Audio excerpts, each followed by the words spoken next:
Hey everyone, this is DJ Fish for Fish to Go Movie Reviews, and you might need one of these guys today.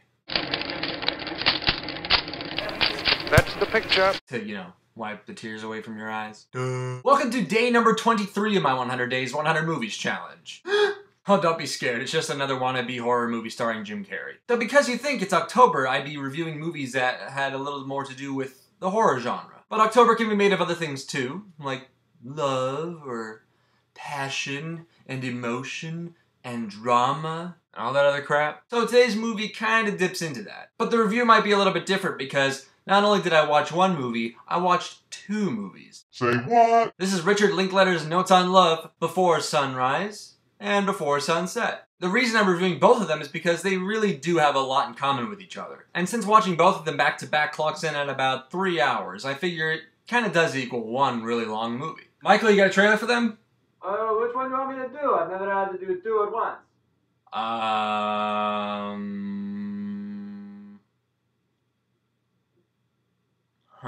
think it is kind of weird that I would show you two trailers over one video. So if you guys do want to view the trailers separately, I have linked them down in the description box below this video. Go ahead, view them, and I'll be waiting right here for you guys to come back and listen to my analysis.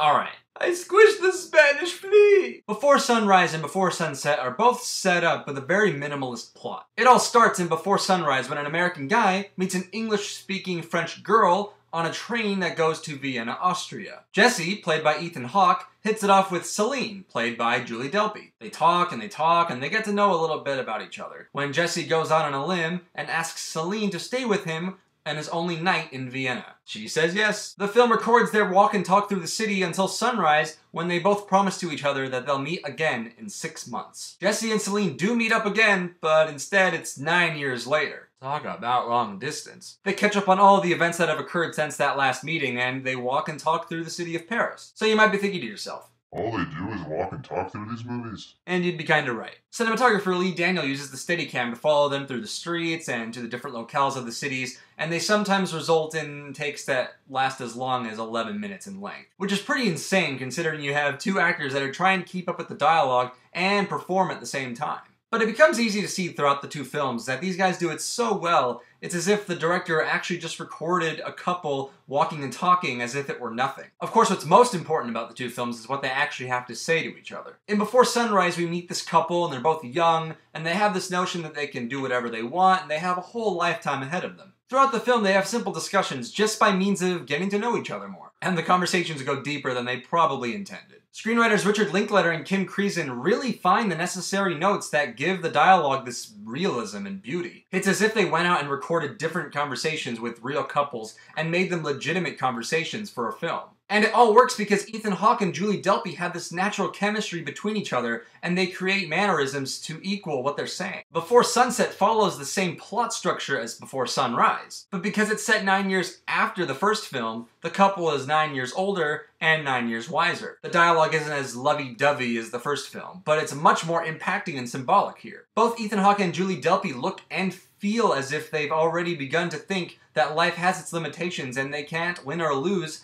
if they just see each other as old friends. It also helps that Hawke and Delpy wrote some of their dialogue this time around, and so not only it feels more natural, but it feels more refined. Both films do an exquisite and delicate job of examining love. And while it isn't visually or technically arousing, it always feels purposeful and meaningful. I'm collectively giving both films an A-. I honestly can't wait to see them make a third film set 9 years after the events of Before Sunset, and so on and so forth. And if you have seen Before Sunrise or Before Sunset, what'd you guys think about them? Love it? Hate it? Why? Which one's better?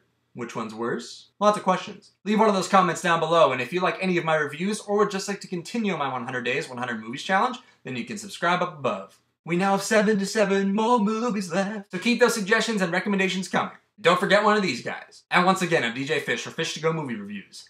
Movie reviews on the go. That's the picture.